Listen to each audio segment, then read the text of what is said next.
바이든 대통령이 미 전역 85개 공항 인프라 확충을 위해 10억 달러를 지원합니다. 공항 터미널 확장과 시설 증축 등에 사용될 예정입니다. 캘리포니아주 고속도로에서 운전 중 총격 피해가 속출하고 있습니다. 도로 위 총격전에 휘말려 사망에 이르는 사고도 잇따라 운전자들의 각별한 주의가 요구됩니다. 최근 미국에서 오미크론 하위 변이인 BA.5가 확산하고 있습니다. 백신으로 생긴 면역을 회피하는 특성이 있어 새로운 확산을 몰고 올 것이란 경고가 나오고 있습니다. 연방식품의약국 FDA가 약사도 코로나19 치료제 팍스로비드를 처방할 수 있도록 허용했습니다. 이번 조치로 코로나19 치료제를 구하기 쉬워질 것이란 전망입니다. 여러분 안녕하십니까? 7월 7일 첫 소식입니다. 지난 5월 한미 정상회담에서 합의한 한미 경제안보 대화가 워싱턴에서 열렸습니다. 반도체 같은 첨단 기술 협력 방안과 공급망 위기 대응 문제가 논의된 것으로 알려졌습니다. 워싱턴에서 왕종명 특파원입니다. 한미 두 나라의 경제안보 대화가 백악관에서 처음 열렸습니다. 지난 5월 한미 정상회담에서 경제안보 대화체를 출범하기로 합의한 지 한 달 반 만입니다. 국제 질서 변화에 따른 시장 충격에도 한미 양국이 함께 적극 대응해 나가기로 하였습니다. 그 첫걸음으로 대통령실 간의 경제 안보 대화를 신설하여 이제 경제를 안보 개념에 포함시켜 두 나라의 경제 분야 정책을 서로 조율하기 위한 공식 대화 창구입니다. 오늘 대화에 한국에선 왕윤종 대통령실 경제안보 비서관이, 미국에선 타론 차브라 국가안전보장회의 NSC의 기술 국가안보 선임 보좌관이 참석했습니다. 또 한국에선 외교부와 산업부, 과학기술부, 미국에선 국무부, 상무부, 에너지부 담당자가 배석을 했습니다. 오전 9시부터 오후까지 이어진 첫 경제안보 대화에서는 산업 분야의 공급망 구축, 반도체와 배터리 분야 협력, 인공지능을 포함한 과학기술 분야 협력 등이 논의됐다고 합니다.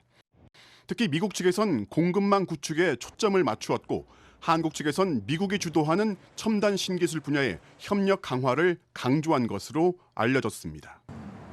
오늘 만남에선 러시아의 우크라이나 침공 사태와 대중국 견제 이슈도 언급됐지만 전체적으로 어느 선까지 대화가 진전됐는지는 확인되지 않고 있습니다. 워싱턴에서 MBC 뉴스 왕종명입니다. 바이든 대통령이 미 전역에 있는 공항 인프라 확충을 위해 10억 달러를 지원합니다. 바이든 행정부는 지난해 11월 통과된 인프라 법안의 공항 사업비 50억 달러 가운데 10억 달러를 공항 터미널 확충과 시설 증축 등에 사용할 예정이라고 밝혔습니다. 이에 따라 덴버 국제공항에 6천만 달러, 보스턴 로건과 플로리다 올랜도 국제공항에 각각 5천만 달러 등 전국 85개 공항에 투자를 결정했습니다. 바이든 행정부는 이번 공항 확충 프로젝트를 통해 미 전역에 증가한 여행객 수요를 충족시키고 안전하고 효율적인 항공 여행을 기대했습니다. 한편 의회는 내년 공항 프로젝트 사업비를 마련하기 위해 항공권의 세금 인상을 고려하고 있는 것으로 전해졌습니다. 조지 플로이드를 체포하면서 목을 눌러 사망하게 한 미네폴리스 경찰관 데릭 쇼빈이 연방법정에서 21년형을 선고받았습니다. 폴 매그너스 연방지방법원 판사는 쇼빈이 플로이드가 숨 쉴 수 없다고 호소하는데도 그의 목을 9분이나 눌러 사망하게 한 것을 비난하면서 쇼빈의 행동은 폭행이며 살인 부분에 관해서 쇼빈의 단독 범행으로 판정했습니다. 하지만 쇼빈은 1심의 주 법원에서 살인 혐의로 22년 6개월형을 선고받았고 이번 재판에서도 유죄 인정 후 협상으로 예상보다 낮은 21년형을 받으며 유족들은 불만을 표했습니다. I'm just upset that he didn't get the maximum amount of time. He had his knee on my brother's neck for 9 minutes and 29 seconds. Chauvin showed that he had no conscience, he showed no empathy, he showed no compassion. 한편 쇼빈은 플로이드의 가족들에게 모든 것이 잘 되기를 바란다고 말한 것으로 알려졌지만 직접적인 사과나 반성의 표현은 없었다고 언론들은 전했습니다. 이번 판결로 쇼빈은 미네소타 주립교도소에서 연방교도소로 이송됩니다. 차를 타고 출근하던 한 커플을 향해 총알이 날아드는 사건이 발생해 충격을 주고 있습니다. 이 사건은 고속도로 위에서 발생했는데요. 최근 롱비치의 한 프리웨이에서도 여성 운전자가 총을 맞고 숨지는 등 프리웨이 총격이 잇따르고 있어 운전자들의 각별한 주의가 요구됩니다. 홍지은 기자의 보도입니다. 지난달 14일 오후 5시. Are you okay? They just shot through our window. Are you okay? I'm fine. Yeah, I don't feel anything. All right, we need to call the police. 함께 출근 중이던 이 커플은 프리웨이에서 벌어진 총격전에 휘말렸습니다. 창 앞유리를 향해 총격이 가해진 뒤 차량 2대의 추격전이 펼쳐졌습니다. He heard a few rounds at that point, and when it hit the front windshield, I thought it was a rock. So I didn't know it was a bullet at all. I was literally feeling my body, making sure nothing else was hurt. And for us, it's like we had minor scratches. 이뿐만이 아닙니다. 어제 오후 11시 30분쯤 110번 프리웨이를 달리던 모터사이클 운전자가 갑자기 날아든 총탄에 맞아 부상을 입는가 하면 9일 전 롱비치의 한 프리웨이에서 여성 운전자가 총에 맞아 숨진 채 발견되는 등 프리웨이 총격 사건이 잇따르고 있습니다. 캘리포니아 고속도로 순찰대 CHP는 차량 통행이 잦은 시간에 총격 사건이 발생하면서 피해가 속출하고 있다며 운전자들에게 각별한 주의를 요구했습니다. CHP는 총격 전에 연루되지 않기 위해선 방어 운전이 중요하고 상대 운전자가 도발해도 대응하지 말고 총격 피해를 당할 경우 갓길 등에 안전하게 세운 뒤 경찰에 즉시 신고할 것을 당부했습니다. MBC 뉴스 홍지은입니다. LA 한인타운의 한 유명 식당에서 칼을 든 한 남성이 한인 업주를 칼로 위협하다 경찰에 체포됐습니다. 한인타운 올림픽 경찰에서는 한인타운의 한인식당 서울의 밤에 칼을 든 한 남성이 침입해 식당 업주를 찌르겠다고 위협하는 사건이 발생했다고 밝혔습니다. 이 괴한은 업주의 신고로 출동한 경찰에 체포됐고 침입한 이유에 대해서는 정확히 알려지지 않았습니다. 식당 업주인 강원석 씨는 페이스북에 관련 동영상을 올리고 아침에 가게에 문제가 생겨 나왔다가 생명의 위협을 느껴 경찰에 신고했다고 전했습니다. 강 씨는 지난 2020년에도 윌셔가에서 운영했던 식당에서도 2차례 강도를 당한 적이 있다고 설명했습니다. 여름 휴가 시즌을 맞아 대규모 인구 이동이 예상되는 가운데 여행 지출을 줄일 수 있는 방법이 공개돼 주목되고 있습니다.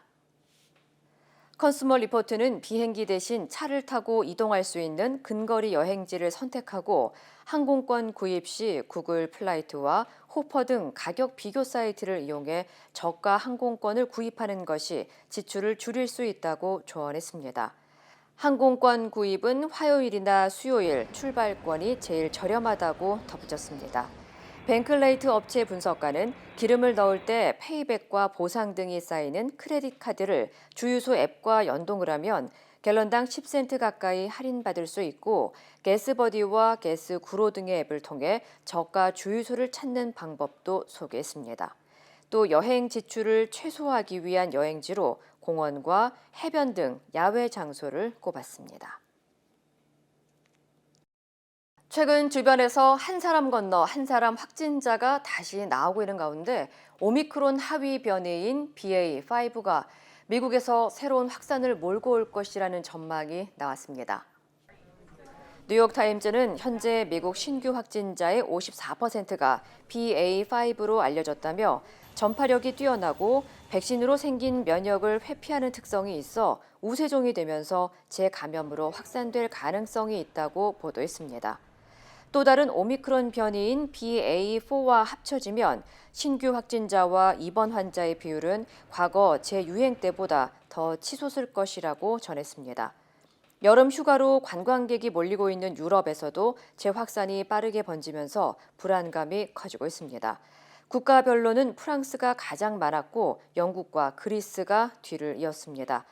세계보건기구 긴급대응팀은 영국과 프랑스, 이탈리아, 그리스 역시 BA.5가 우세종이 되면서 확진자가 가파르게 상승하고 있다며 이 같은 증가세는 유럽 지역의 관광지 여행이나 콘서트를 통해 사람 간의 접촉이 많아지기 때문이라고 지적했습니다.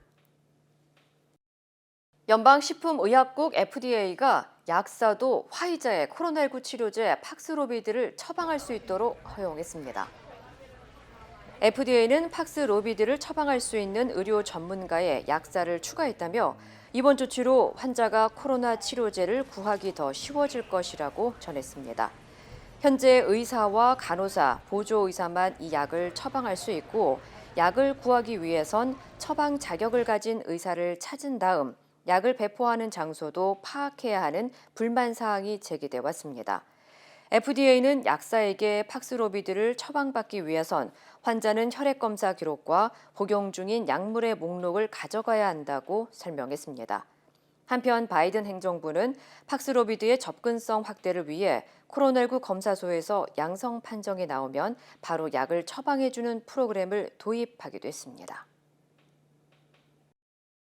독립기념일 연휴 수많은 관광객들이 다녀간 레이크타호 해변이 거대한 쓰레기 더미로 변했습니다. 레이크타호를 살리는 사람들과 킵 타호 블루 자원봉사단체 단원 300여 명은 독립기념일 연휴 다음 날인 지난 5일 3,450파운드에 달하는 쓰레기를 치우며 자연 보호에 나섰습니다. Even though it looks beautiful, you might think, hey, there's no problem here, the beach is beautiful. Well, just below the sand or just below the surface of the water is still that litter that accidentally got left behind that we need to get out of here. 클린업 더 레이크 자원봉사단체 잠수부가 투입돼 해수면 아래 4만 파운드에 달하는 쓰레기를 수거했고 모래사장 속 소형 쓰레기를 수집하기 위해 해변 전용 청소 로봇인 비벗도 투입됐습니다.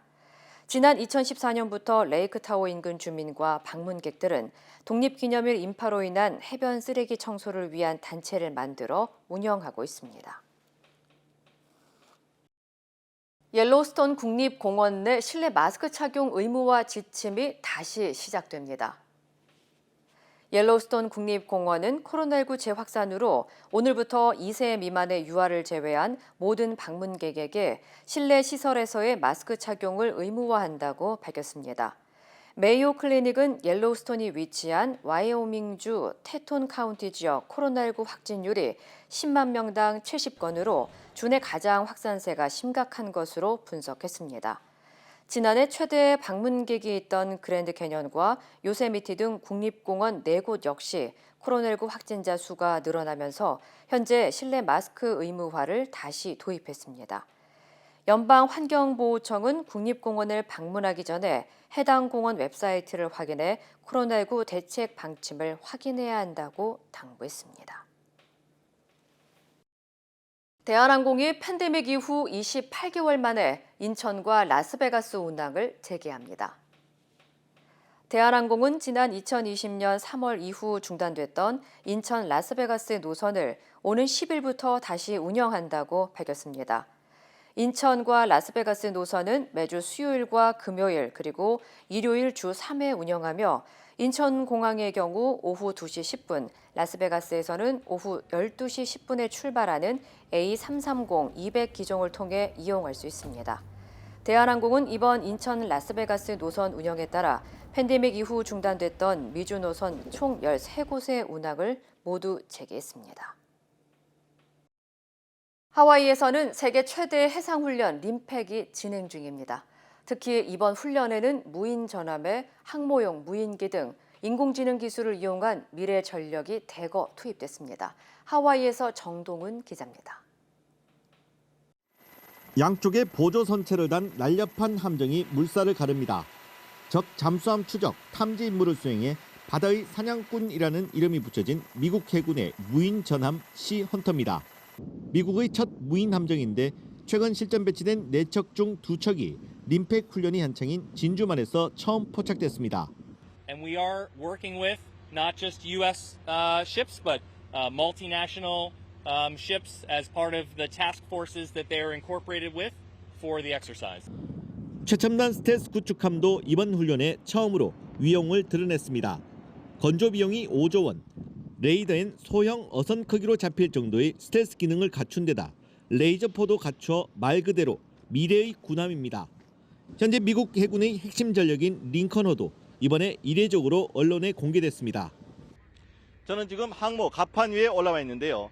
보시는 것처럼 F-18 같은 미 해군의 주력 전투기 40여 대가 줄지어 늘어서 있습니다. 하지만 조만간 이 전투기들 중 상당수는 조종사가 필요 없는 무인기로 대체될 걸로 보입니다. 이번 림팩에도 수직 이착륙 무인기가 투입돼 여러 나라 함정들과 합동훈련에 들어갑니다. 일부 항모엔 스스로 이착륙하는 X-47B 같은 스텔스 무인 전투기가 탑재돼 이미 운용에 들어갔습니다. 미국과 대립 중인 중국도 이번 림팩을 앞둔 지난달 이례적으로 해상 무인 전력을 대거 공개했습니다. 왼쪽이 이번에 공개된 중국의 무인 함정, 오른쪽 미국의 시헌터와 외형이 매우 흡사합니다. 스텔스 무인기가 중국의 두 번째 항공모함 산동호에 실린 사진도 공개돼 기술 추격을 우려하는 목소리가 미국에서 나오기도 했습니다. 이번 림팩이 미국과 중국의 무인 전력 경쟁의 대결 무대가 되고 있습니다. MBC 뉴스 정동훈입니다. 보리스 존슨 영국 총리가 보수당 대표직에서 사임하겠다고 발표했습니다. 코로나 봉쇄 기간 파티 논란 이후 측근 인사의 성비위 문제에 거듭 거짓 해명을 해 리더십에 큰 타격을 받은 겁니다. 배주환 기자입니다. 존슨 영국 총리가 보수당 대표직에서 물러나겠다고 발표했습니다. 총리직은 올가을 새로운 당대표 선거 전까지만 유지하기로 했습니다. 2019년 7월 총리직에 오른 뒤 3년 만에 불명예 퇴진입니다. It is clearly now the will of the Parliamentary Conservative Party that there should be a new leader of that party and therefore a new Prime Minister. 결정타는 내각 인사들의 줄사퇴였습니다. 장관과 의회 관계자 등 50명이 넘는 인사가 줄줄이 사직하며 존슨 총리의 사퇴를 종용했습니다. 심지어 임명된 지 하루밖에 안 된 나딤 자하위 재무장관마저 당장 떠나라며 존슨 총리의 사퇴를 촉구했습니다. 월스트리트 저널은 현대 영국 정치에서 볼 수 없었던 규모의 사임이라고 전했습니다. 존슨 총리 리더십이 회복 불가능하게 된 것 거듭된 거짓말이었습니다. 크리스 핀처 보수당 원내 부총무가 술에 취해 남성 2명을 성추행한 것으로 드러난 뒤 과거 성비위 문제까지 논란이 됐지만 존슨 총리는 감싸주기와 말 바꾸기에 급급하면서 도덕성과 신뢰도가 무너졌습니다. Leave. Go. Just go. Don't want to see anymore. Just goodbye. 이미 존슨 총리는 코로나19 방역 조치를 어기고 총리 관저에서 음주 파티를 벌였다는 이른바 파티 게이트로 위기에 빠졌지만 한 달 전 보수당 신임 투표를 통과해 가까스로 자리를 보전했습니다. MBC 뉴스 배주환입니다. 국민의힘 윤리위원회가 이준석 대표에게 당원권 정지 6개월의 중징계를 내렸습니다. 김철근 정무실장이 성상납 의혹 제보자에게 써준 7억 원의 투자 각서가 이 대표와 무관하다고 볼 수 없다는 건데요. 여권의 내홍은 더 깊어지게 됐습니다. 구민지 기자입니다. 새벽 3시가 되어서야 끝난 8시간 마라톤 회의 끝에 국민의힘 윤리위원회는 이준석 대표에 대해 당원권 정지 6개월이란 중징계를 발표했습니다. 같이 심사를 받은 김철근 당대표 정무실장에겐 당원권 정지 2년이란 더 큰 징계가 내려졌습니다. 올해 1월 김철근 실장이 성상납 제보자를 만나 성상납이 없었다는 사실 확인서를 받고 7억 원의 투자 각서를 써준 것에 이 대표가 사실상 개입했다고 판단한 겁니다. 7억 원이라는 거액의 투자 유치 약속 증서의 작성을 단독으로 결정하였다고 믿기 어려운 점 등을 종합적으로 고려했을 때 위 소명을 믿기 어렵다고 판단했고, 이에 따라 국민의힘 윤리규칙 제4조 품위유지 의무 위반이라고 결정했습니다. 다만 윤리위는 성상납 의혹에 대해선 판단하지 않았다고 밝혔고 징계 결정엔 이 대표의 당에 대한 기여와 공로 등도 참작했다고 설명했습니다. 이로써 이 대표는 당 대표로서의 역할은 물론 당원으로서의 모든 활동도 6개월간 할 수 없게 됐습니다. 이양희 위원장은 어제 윤리위에 앞서 이 대표 측의 기존 주장을 반박하며 징계 가능성을 시사했습니다. 윤핵관에 의해 기획된 징계위라든지 윤리위를 해체할 권한은 당대표에게 있다는 등의 발언은 매우 부적절하다면서 윤리위는 수사기관이 아니란 점을 강조한 겁니다. 수사기관의 결정에 따라 당원들의 마땅히 준수해야 할 윤리 강령과 규칙을 판단한다면 국민의힘은 스스로 윤리위원회의 존재 가치를 부정하는 것입니다. 당대표에 대한 사상 초유의 중징계가 내려지면서 여권의 내홍은 더 깊어질 전망입니다. 당장 이 대표에 대한 당대표 사퇴 압박이 거세질 걸로 보입니다. 또한 비대위 체제로의 전환이나 조기 전당대회 실시 등 당 수습책 마련을 놓고도 당내 혼란이 불가피해 보입니다. MBC 뉴스 구민지입니다.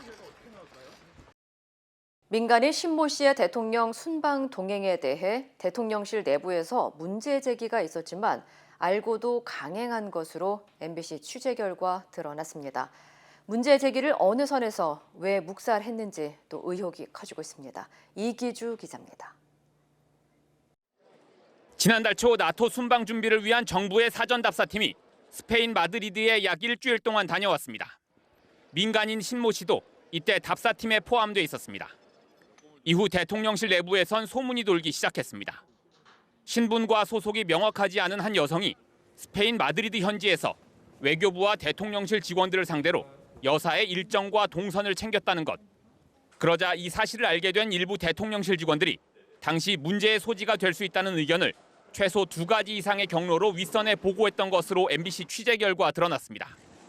대형 한방병원의 이사장인 신 씨의 아버지와 윤 대통령이 가까운 사이고 신 씨가 이원모 인사비서관의 아내인데다 공무원이 아닌 민간인 신분이어서 논란의 소지를 차단해야 한다는 문제 제기를 했던 겁니다.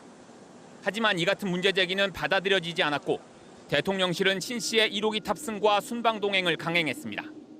대통령실 관계자는 내부 문제 제기가 있은 뒤 신 씨가 순방팀 본진에선 빠질 줄 알았다면서 누가 신 씨의 동행을 최종 결정했는지는 우리도 알지 못한다고 말했습니다. 내부 문제 제기가 대통령실 어느 선까지 보고됐는지, 왜 묵살이 됐는지, 누구의 지시로 묵살했는지 등 새로운 의문점들이 나오고 있습니다. 이런 가운데 신 씨에 대한 MBC 보도 이후 비선 논란이 확산되자 대통령실은 전 직원들을 대상으로 통화 내역 제출 서약서 작성을 요구한 것으로 확인됐습니다. 보안상 긴급히 확인할 필요가 있어 휴대폰 등에 대한 통화 내역 열람을 요청받았을 때는 거부하지 않겠다는 내용으로 업무용 전화뿐 아니라 개인 휴대전화의 사적인 통화 내역까지도 대통령실의 요구만 있으면 모두 제출하도록 돼 있습니다. 이뿐 아니라 대통령실은 보안 규정이 강화됐다는 이유로 출입문에서 직원들의 소지품 검색을 시작했는데 이를 두고 제보자 색출에 나선 것 아니냐는 관측도 나오고 있습니다. MBC 뉴스 이기주입니다. 국가정보원이 박지원, 서훈 두 전직 원장을 검찰에 고발한 지 하루 만에 검찰은 본격 수사에 착수했습니다. 곧 국정원과 대통령 기록관실 압수수색이 이루어질 것으로 예상됩니다. 김지은 기자입니다. 서울중앙지검은 국가정보원의 고발 하루 만에 박지원 전 원장 사건을 공공수사 1부에, 서훈 전 원장 사건은 공공수사 3부에 각각 배당하며 수사에 본격 착수했습니다. 박 전 원장 사건을 맡게 된 공공수사 1부는 이미 서해 피격 공무원 고 이대준 씨 유족이 고발한 월북 조작 의혹을 수사해왔습니다. 청와대가 당시 수사 조작을 지시했는지, 그 과정에서 박지원 당시 원장이 불리한 증거를 삭제했는지 함께 수사하게 됐습니다. 특히 이 씨가 북한군에게 남한 공무원이라고 밝혔다는 내용 등 월북이 아닌 것으로 보이는 정황들을 없앴는지가 핵심 쟁점입니다. 박 전 원장은 당시 이 씨가 북한군에게 관등 성명을 밝힌 건 사실이지만 한 번도 자료 삭제를 지시한 적 없다고 반박했습니다. 설사 우리가 삭제를 하더라도 또 우리 메인 서버에 그대로 남아있는 거예요. 삭제해도 기록이 되고 기록이 남고. 공공수사 3부는 문재인 정부가 2019년 11월 탈북 어민들을 5일 만에 북송한 과정에서 국정원의 역할을 조사하게 됐습니다. 남북관계 회복에 힘썼던 당시 기조에 맞춰 서훈 전 원장이 탈북 어민들을 빨리 북한에 돌려보내려고 합동조사와 어선 현장 조사를 서두르거나 중단시켰는지 여부가 핵심입니다. 검찰은 수사 인력을 늘려도 특별수사팀이나 전담수사팀 명칭은 쓰지 않기로 했습니다. 전 정권에 대한 대대적인 사정이라는 시각을 의식한 것으로 보입니다. 국정원의 자체 조사 자료를 확보하기 위해 곧 국정원 압수수색이 이뤄질 것으로 보입니다. 또 두 사건 모두 청와대의 개입 여부가 핵심인 만큼 대통령 기록관실 압수수색도 추진할 것으로 전망됩니다. MBC 뉴스 김지인입니다. 인도네시아 발리에서 개최된 G20 외교장관 회의에 참석 중인 일본 외무상이 환영 만찬에 불참했습니다. 관련 소식 전해드립니다. 이 회의에는 우크라이나 전쟁 발발 이후 처음으로 세르게이 라브코프 러시아 외교관이 다자 외교 무대의 모습을 드러냈는데요. 일본 외무상은 러시아의 G20 회의 참석에 항의하는 뜻으로 만찬에 참석하지 않은 것으로 전해졌습니다. 이번 회의는 오는 11월 열릴 G20 정상회의를 앞두고 의제를 조율하는 자리인데요. 하지만 미국을 비롯한 서방 주요국들은 러시아의 우크라이나 침공을 문제 삼으며 G20 회의에서 러시아를 퇴출해야 한다고 요구하고 있습니다. 이에 따라 오늘 진행될 본회의에서 주요 장관들이 러시아에 항의하는 차원에서 집단 행동에 나설지 관심이 쏠리고 있습니다. 손등이 가득 찰 만큼 커다란 파란색 도장이 찍혀 있습니다. 이 도장은 중국 장쑤성 우시시의 한 보건센터가 코로나19 음성 판정을 받은 시민들에게 이동을 허용한다는 뜻으로 일일이 몸에 찍은 것인데요. 사진이 온라인에 공개되자 현지에서는 가축 도살장의 검역 확인 도장을 연상케 한다며 사람을 짐승 취급했다는 누리꾼들의 분노가 들끓었습니다. 이에 해당 당국은 사과의 뜻을 밝혔는데요. 코로나 확산 때마다 중국 지역 곳곳에선 정부의 제로 코로나 달성을 위해 시민의 기본권을 침해하는 무리한 방역 행정 집행이 논란을 샀습니다. 이 시각 세계였습니다.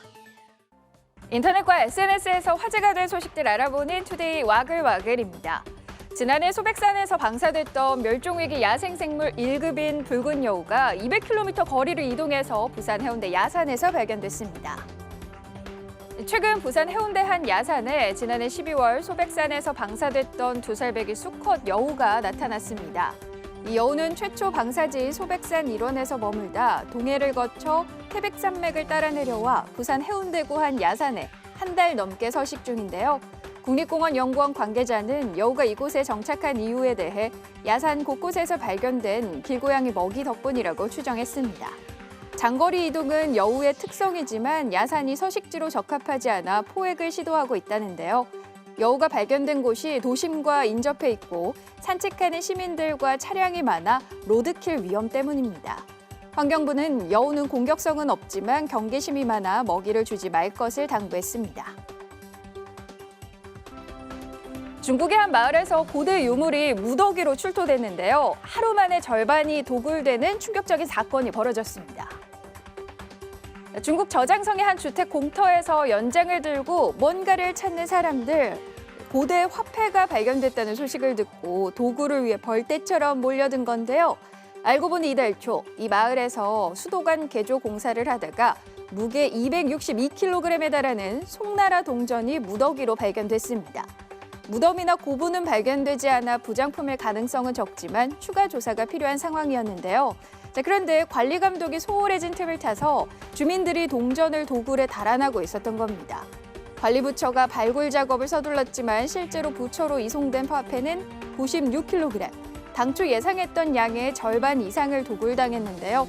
관할 공안국은 주민들에게 자발적인 신고를 강조하면서 도굴한 화폐를 은닉한 것이 발각되면 5만 위안, 우리 돈 약 970만 원의 벌금을 물게 될 거라고 경고했습니다. 라이터로 아이스크림에 불을 갖다 댑니다. 그런데 시커멓게 그을릴 뿐 녹지 않는데요. 토치를 갖다 대도 역시 마찬가지. 녹지 않는 아이스크림은 중국에서 최근 인기를 끌었던 빙과 업체의 제품입니다. 현지 누리꾼이 이 업체가 판매한 아이스크림이 31도 고온에서 1시간이 지나도 녹지 않는다는 글을 올리면서 유사한 실험이 이어진 건데요. 영상을 본 누리꾼들은 쉽게 녹지 않도록 특수 화학 첨가제를 넣었다. 안전한 거 맞냐? 라는 반응입니다. 빙과업체는 쉽게 녹지 않는 점도 증진제를 첨가했지만 국가안전식품 기준에 부합한다라는 입장을 내놨는데요.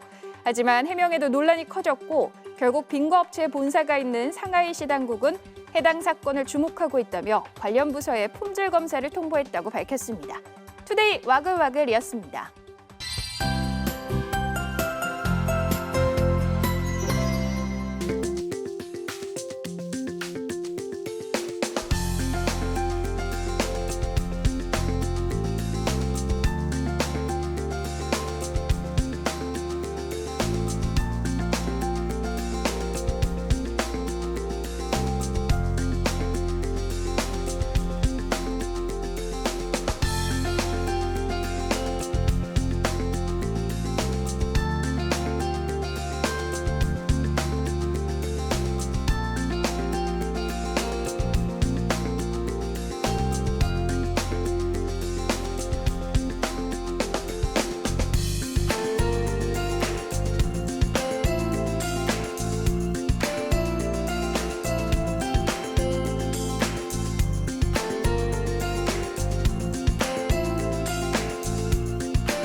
이상으로 7월 7일 목요일 뉴스를 마칩니다. 시청해주신 여러분 고맙습니다.